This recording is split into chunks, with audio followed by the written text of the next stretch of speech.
네, 안녕하세요. 강프로입니다. 자, 오늘 영상에서는 한미반도체에 대해서 분석을 해보도록 할 텐데, 오늘 강세를 보이고 있기도 합니다. 근데 시장에 대한 내용과 함께 지금 한미반도체를 포함한 반도체 종목을 어떤 식으로 체크를 해야 되는지 그 부분에 대해서 중점적으로 다루겠습니다. 자, 우선 오늘 나온 기사가 있습니다. 그 기사의 내용을 한번 보면 자꾸 이런 식으로 얘기를 합니다. 한미반도체 3분기 어닝 쇼크, 소부장 혹한기 대책 마련이 시급하다. 근데 실적은 나쁠 수밖에 없어요. 한미반도체 실적을 하이닉스에서 주기 때문에 하이닉스의 실적이 좋아지기 전까지는요, 한미반도체의 실적은 좋아질 수가 없다. 근데 주가는 이미 올랐잖아요. 그쵸? 실적은 안 좋아졌는데 주가는 올랐다. 그렇기 때문에 그쵸, 고평가 논란에 휩싸여 있다. 그런 내용이 여기 기사에도 나와 있습니다. 자, 여기 보면 한미반도체는 현재 12개월 선행 주가 수익 비율, 그쵸, PER이죠. PER이 52배에서 거래되고 있고, 밸류에이션 부담이 높은 편, 그쵸. 한미반도체와 경쟁하는 소부자 업체, 그쵸. BE 세미컨덕터 그리고 디스코 등의 PER이 각각 26배, 31.6배를 형성하고 있어서 수익에 비해 주가가 고평가 논란에 휩싸였다. 자, 요 내용을 가지고 제가 이야기를 드려볼게요.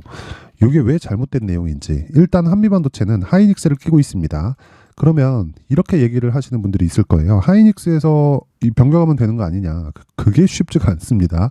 이미 들어가 있는 장비를 변경을 하려 그러면, 그쵸, 생산 라인 전체를 바꾸는 거기 때문에 구조적인 무언가 변화가 있기 전까지는 그게 어렵습니다. 자, 그러면 생산 라인을 바꾸면 어떤 일이 벌어질까요? 그쵸? 인텔이면 인텔, AMD면 AMD, 특히나 완제품으로 나오는 거 있죠. AMD도 그렇고 엔비디아도 그렇고, 그쵸? 인텔 같은 경우에는 내용이 좀 달라요. CPU와 그리고 일반적인 램이라 그러죠. 이 램은 같이 붙어서 나오는 게 아니거든요. 근데 AMD에서 나오는 그래픽 카드, 그리고 엔비디아에서 나오는 그래픽 카드, 이 두 개를 뭐라 그럽니까? GPU라 그러죠. 근데 이 GPU에는 단일 카드로 해가지고 나온단 말이에요. 그러면 여기에 맞는 상황인지, 그쵸? 테스트를 다시 거쳐야 됩니다. 그렇기 때문에 생산 라인 자체를 바꾸는 게 쉽지가 않다. 왜? 엔비디아나 그 AMD의 테스트를 같이 거쳐야 되기 때문에 그렇습니다. 자, 그러면 한미반도체가 이렇게 올라간 내용은요, 요 내용하고도 같은 이야기가 될 수 있는 거예요. 자, 보세요. 여기서 얘기하는 내용 중에, 자, 실적이 한참 안 좋다는 내용, 그쵸? 그리고 PER이 높다는 내용, 요게 있고, 그리고 매출, 이익이 29억밖에 안 나왔다, 이런 식으로 나와 있고, 이런 식으로 줄었다, 이렇게 되어 있는데, 이런 게 중요한 게 아니라는 거고, 자, 보세요. 쭉 보면, 자, D램 수요 회복과 반도체 업체의 증산으로 한미반도체의 4분기 실적 전망을 긍정적으로 보는 시각도 있다. 그러니까 4분기에 전환되는 게, 여기서 그냥 제가 못 박아서 이야기를 드릴게요. 4분기에는 실적 전환이 안 될 겁니다. 아직 안 돼요. 본격적인 이 설비 투자가 들어가는 게 24년도고요. 그리고 지금까지 있었던, 그쵸, AI 반도체에 대한 수요가 쏟아지고 있다는 엔비디아의 내용으로 인해서 지금까지 있었던 건 기존의 생산 라인에서 나가는 그 HBM에 대한 내용이 나갔기 때문에 한미 반도체 실적을 보면 그게 명확하게 나와 있는 거예요. 그러면 한미 반도체 실적은 어떻게 결정이 될까? 엔비디아에서, 그쵸, 이미 실적에 대한 확인이 됐죠. 그럼 증산하고 이런 부분이 하이닉스로 내려오고요. 하이닉스에서 한미반도체로 다시 내려옵니다. 그럼 이 실적이 적용되는 과정이 있어요. 근데 엔비디아의 이번 실적으로 그런 부분을 증명했다. 이렇게 보면 되는 겁니다. 자, 그리고 무엇보다도 여기 낙관적으로 생각하기엔 아직 거품이 있다는 의견도 있다. 외부 변화에 지나치게 취업해 사업 다각화도 모색해야 한다는 지적이다. 요거는 제가 저는 그냥 이 주식 투자자라서 요렇게 보는 게 맞는지 틀린지, 제 기준상에서는 틀린 게 맞습니다. 왜 그러냐면 반도체 업체에서 무슨 사업 다각화를 하죠? 2차 전지 관련된 장비를 만들까요? 그 자체가 아니라는 거죠. 그리고 기본적으로 한미 반도체에서 받고 있는 이익률 자체가 굉장히 높아요. 그렇죠. 자, 올해 들어서 여기 실적이 안 좋은데, 그렇죠, 매출 자체가 줄었는데도 불구하고 이익률이 9%가 찍혀 있습니다. 그리고 4분기에서 회복기를 타죠. 회복기를 타긴 타지만 22%까지 점프를 합니다. 자, 그러면 이게 단순히 한미반도체가 파트너 이상의 개념을 가지고 있다는 거예요. 자, 대기업에서 이런 마진을 허용해 줄 수 있을까요? 그렇죠. 이 자체가 어렵습니다. 그래서 지금 가격이 싸다고 볼 수는 없다. 근데 그 싼 이유가, 그쵸, 미래 가치를 반영하면 싼 거지 단지 올라온 것만으로도 뭐 이걸 가지고 문제 삼고 뭐 실적 대비 비싸다 이렇게 보는 것 자체가 문제가 있다는 거죠. 그리고 만약에 그런 게 맞다면 에코프로 같은 경우에는 150만 원까지 올라가지도 못했습니다. 뭐 물론 지금 빠지기는 했지만 그쵸. 그러니까 그런 것들을 같은 관점에서 볼 필요가 전혀 없다는 거고 지금 철저하게 가격에 집중해서 봐야 되고요. 그리고 무엇보다도 자 지금 여기서 그쵸 6만 원 후반대 그쵸 여기까지 올라와서 지금 횡보 구간을 거치고 있잖아요. 보통 6만 원을 돌파한 이 시점 자체가 8월 달이었습니다. 자, 근데 보세요. 9월, 10월, 11월. 그쵸. 11월 달에 반등이 나오긴 했지만 9월과 10월 달에 시장이 얼마나 안 좋았나요? 그쵸. 근데 이 한미반도체를 포함해서 자, 보세요. 하이닉스까지도 저가를 계속해서 높여온 그런 상황이 벌어졌어요. 이건 시장의 판단입니다. 시장의 판단. 우리는 시장의 판단을 믿고 투자를 하는 거고 그리고 그 내용에서 그쵸 매수는 먼저 할 수 있지만 그 매수가 이어지면서 우리가 생각해야 되는 한 가지 내용은 딱 여기까지만 생각하세요. 매수를 먼저 하고 왜 신고가를 갔으니까 그리고 신고가 이후에는 우리가 뭘 해요? 내용을 파악하는 겁니다. 그래도 늦지 않아요. 내용을 먼저 파악하잖아요. 그럼 매수를 못 합니다. 내용이 좋아지는 부분을 판단하면 이미 가격은 올라와 있기 때문에 그렇고요. 그런 부분을 토대로 하이닉스를 보면 그쵸 이미 올라와 있는 상태에서 더 매수할 수 있겠지만 변동폭은 한미반도체에 비해서 적습니다. 그게 과거에도 그랬잖아요. 명확하게 나오는 내용이죠. 그렇죠? 한미반도체 같은 경우에는 이미 신고가를 달성한 게 여기 3월 달입니다. 3월 달. 근데 하이닉스 같은 경우에 신고가를 달성한 게 언제죠? 5월, 6월이죠. 그렇죠? 이때는 한미반도체가 그렇죠. 100% 상승하는 구간에 딱 접어 들어와 있을 때고 그 전부터 반도체에 대해서는 집중을 해야 된다. 그래서 제가 여기 소통방에서 계속해서 이야기를 드린 겁니다. 보세요. 한미반도체가 지금 6만 500원 정도에서 등락 구간을 보이고 있는데 이미 자, 요 내용 한번 보세요. 여기 6월 2일 날이죠. 6월 2일 날 이미 ISC 매도분을 한미반도체로 이동을 했습니다. 그렇죠. 매수 가격이 24,000원대에서 매수를 했고 무엇보다 중요한 내용은 ISC를 제가 사전에 매수를 했다는 거예요. 5월 25일 날. 둘은 차이가 있는데 한미반도체 같은 경우에는 패키징 업체고요. ISC는 검사 장비를 만듭니다. 자, 두 가지 다 후공정이에요. 후공정인데 HBM 같은 경우에는 후공정이 굉장히 중요합니다. 기존에 있던 메모리를 층층이 쌓아가지고 만드는 방식이기 때문에 패키징을 잘해야 되고 그 패키징한 내용을 테스트까지 거쳐야 돼요. 자, 이런 상황을 앞으로도 계속 된다. 근데 제가 말씀드리고자 하는 내용은요. 지금 제가 반도체에 대해서 계속해서 좋다고 이야기를 드리고 저는 어저께 같은 경우에는 AD 테크놀로지를 매수를 했는데 이게 반도체 구간에서 수급이 돌아요. 이렇게 돌면서 진행되기 때문에 그런 거고 그리고 상대적으로 메모리 반도체가 상승폭이 지금까지는 더 컸고요. 비메모리 쪽은 상승폭이 메모리 반도체에 비해서는 더 조금 안 컸단 말이에요. 그래서 발생하는 내용이지 지금 우리가 봤을 때 정말 이 반도체에 대해서 안 좋게 본다? 이 자체는 말도 안 되는 내용이다. 그러니까 여기서 나오는 이 기사대로 믿고 와 여기 너무 좀 안 좋은 거 아닌가. 그리고 이런 내용 있죠. 전방산업에 지나치게 휘둘려서 사업 다각화가 필요하다. 아니 이게 말이 되는 내용입니까? 전방산업에 당연히 휘둘리죠. 전방산업에서 그쵸. 한미반도체가 반도체를 만드는 기업이 아니에요. 반도체 장비를 만드는 기업이지. 근데 반도체를 만드는 기업이 될 수는 없습니다. 여기는 그냥 불가능한 영역이에요. 근데 엔비디아, 뭐 AMD 이런 비메모리 업체는 그쵸 아예 그냥 넘볼 수 없는 영역입니다. 그리고 여기서도 이걸 넘볼 수 없다 그래서 이런 기업이 될 수는 없죠. 근데 여기서 나오는 파생돼 있는 그쵸 이익에 대한 규모가 어마어마합니다. 자 생각해 보세요. 엔비디아가 그냥 가만히 있는다 그래서 제품 그냥 계속해서 팔리나요? 그게 아니란 말이에요. 엔비디아에서도 계속된 세대 교체를 만들어내야 되고 세대 교체를 만드는 과정에서 그쵸 메모리 반도체에 대한 수요는 계속될 거고요. 그러면서 삼성전자와 하이닉스의 사이클이 형성이 되는 거예요. 이렇게 그쵸 근데 거기서 새로운 사이클이 생겼다는 이야기를 제가 계속해서 드리고 있는 거고 그런 내용으로 인해서 한미반도체는 이미 저는 여기 요 구간에서 매수를 했는데 지금도 추가적인 상승이 가능하다. 여기서 더 빠지면 어떡할까요? 다시 말씀드립니다. 빠질 수 있어요. 빠질 수 있는데 그 빠지는 구간에 매수 구간으로 활용할 수 있는 작업이 필요한 겁니다. 그게 매매 전략이에요. 어느 구간에서 내가 물량을 조금씩 줄이고 그쵸? 근데 기본 물량을 가지고 가되 물량을 조금씩 줄이고 그쵸? 어느 정도 떨어졌을 때 내가 매수할 수 있는 그 구간을 잡을지 요 내용이 중요한 거지. 반도체 업황 자체가 뭐 지금 나쁘다 그래서 매도해야 된다 그러면 이거를 뒤집어서 봤을 때 여기까지 올라온 것에 대한 이해 자체가 불가능하잖아요. 그쵸? 요 부분에 대해서 이야기를 드렸던 거고, 그리고 제가 리포트 관련돼서 한 가지 이야기를 드리면, 자, 어떤 숫자에 집중할지에 대한 고민이다. 여기 그쵸?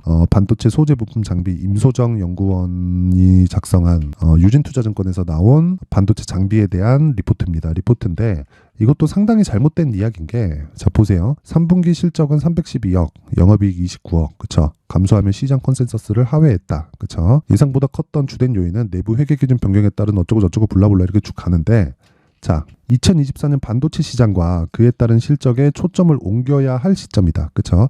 HBM 시장 개화에 따른 수요 증가의 수혜에 가장 가까운 소부장 기업이다. 그쵸?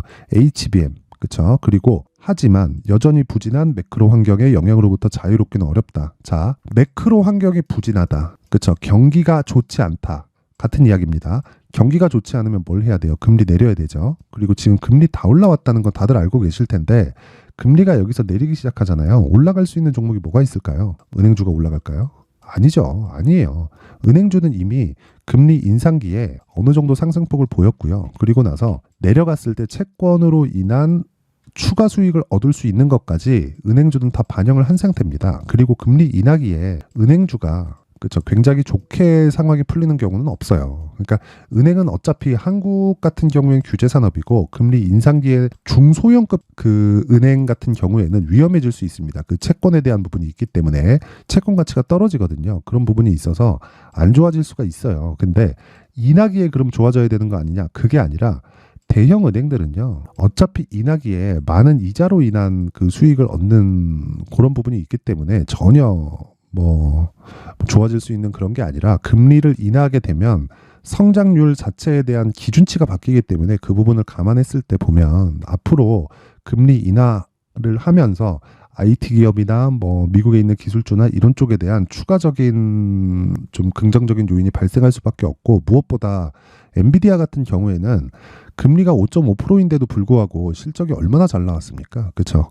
점점 더 이 독점적인 구조를 갖춰가고 있는 게 엔비디아고요. 그리고 무엇보다 엔비디아가 잘 되면 잘 될수록 메모리 반도체에 대한 수요는 꾸준할 수밖에 없습니다. 왜? 세대 교체가 빨리 진행이 되니까. 그러면 한미 반도체의 지금 있는 가격은요, 아래를 봤을 때 싸다고 볼 수는 없어요. 근데 이걸 기간 조정을 보내면서 희석될 겁니다. 이런 부분을 잊지 말고요. 무엇보다 제가 항상 말씀드리죠. 하이닉스의 실적이 전환될 때까지 올라갈 거다. 그렇죠?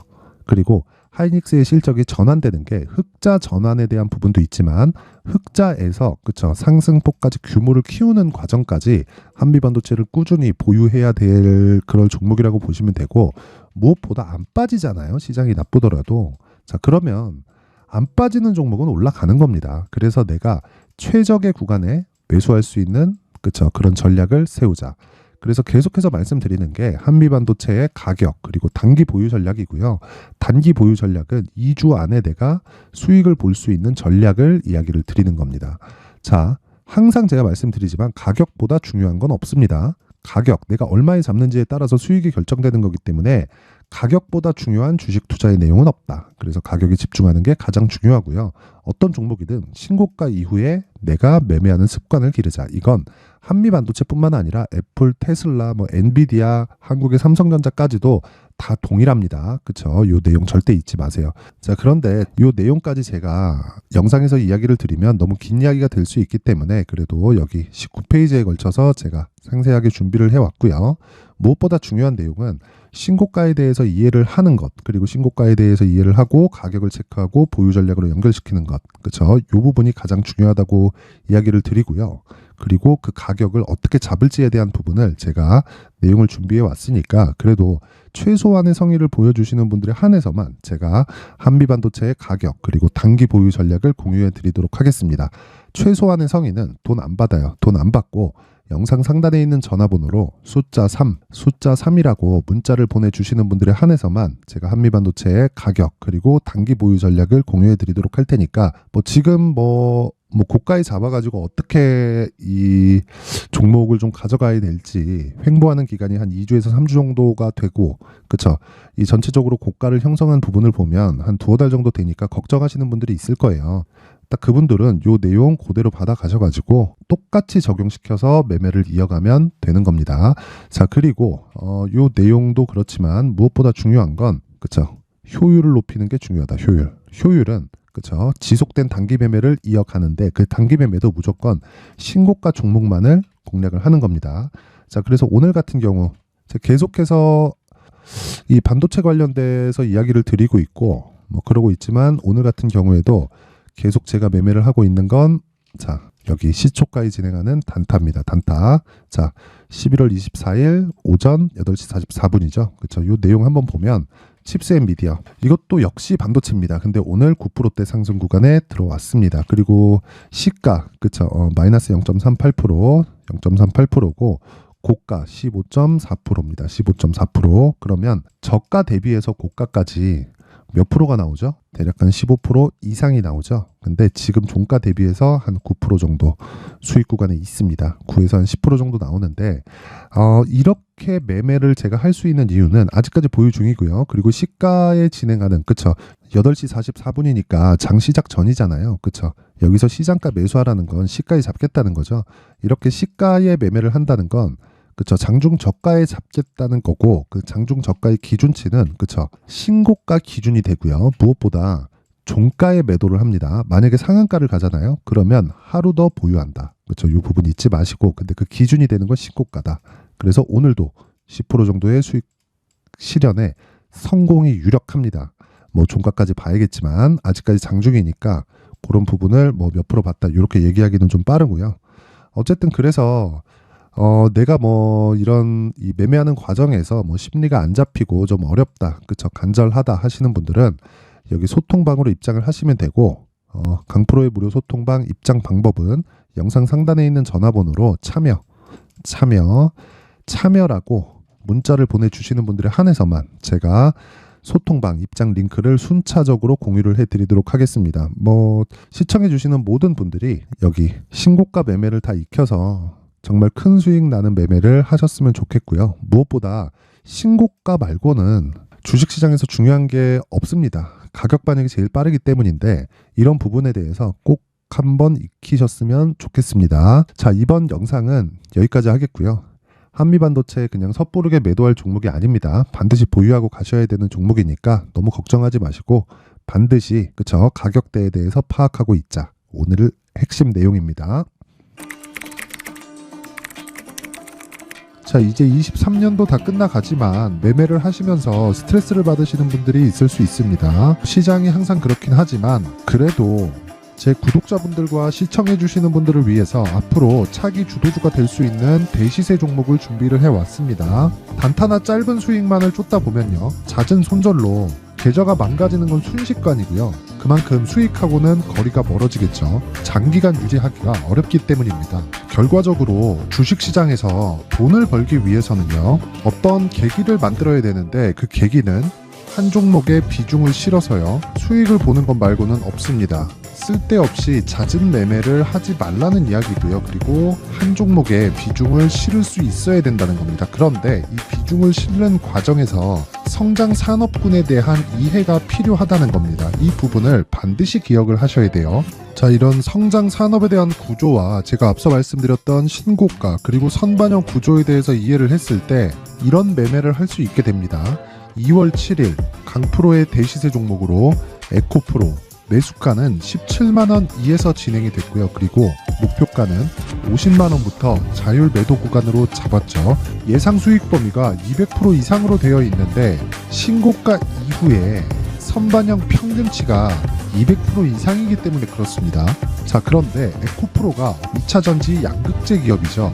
2차전지 양극재는 친환경이라는 범주 안에 속해 있다고 보시면 됩니다. 근데 제가 항상 이야기를 드리죠. 시세는 항상 연결된다고요. 앞으로 나올 대시세 종목도 이런 친환경이라는 성장 산업군에 포함되어 있어야 됩니다. 자, 이런 성장 산업군에 포함되어 있는 걸 확인한다면 이 내용처럼 세 가지의 공통점을 가지고 있습니다. 1년에 많은 종목이 발생하지 않고요. 그리고 세력들의 장기간 매집 구간이 확인돼야 되고, 그리고 상승하기 시작하면 평균적으로 3개월 정도의 상승 구간을 보이기는 하지만 제가 2개월이라고 작성을 해온 건 한 가지 내용 때문입니다. 한 달은 확인하는 과정이 필요하기 때문입니다. 이게 무슨 얘기냐면 성장 산업에 대한 부분, 그리고 이런 공통점, 여기다가 기술적인 내용을 다 포함을 시키더라도 절대적으로 가격이 우선적으로 반영이 되는 것이기 때문입니다. 에코프로도 마찬가지예요. 장기간 하락하면서 최악의 국면을 거쳐왔고요.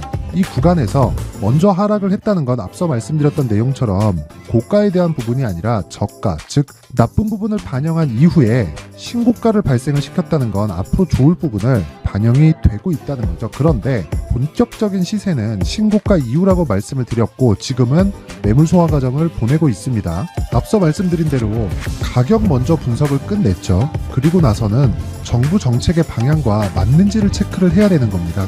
2023년 대시세 종목인 에코프로도요, 정부 정책의 방향에 맞는 종목이라고 볼 수 있겠죠. 물론 이런 종목들도요, 신고가 이후에 시세를 낸다는 건 반드시 기억하고 있어야 됩니다. 자, 이런 내용을 토대로 23년 상반기 에코프로와 같은 대시세 종목을 준비를 해왔습니다. 자, 하반기 대시세 종목은 영상 상단의 전화번호로 대시세라고 문자를 보내주시는 분들에 한해서만 공유해드리도록 할 테니까 영상 상단의 전화번호 확인해서 하반기 대시세 종목으로 큰 수익 내셨으면 좋겠습니다.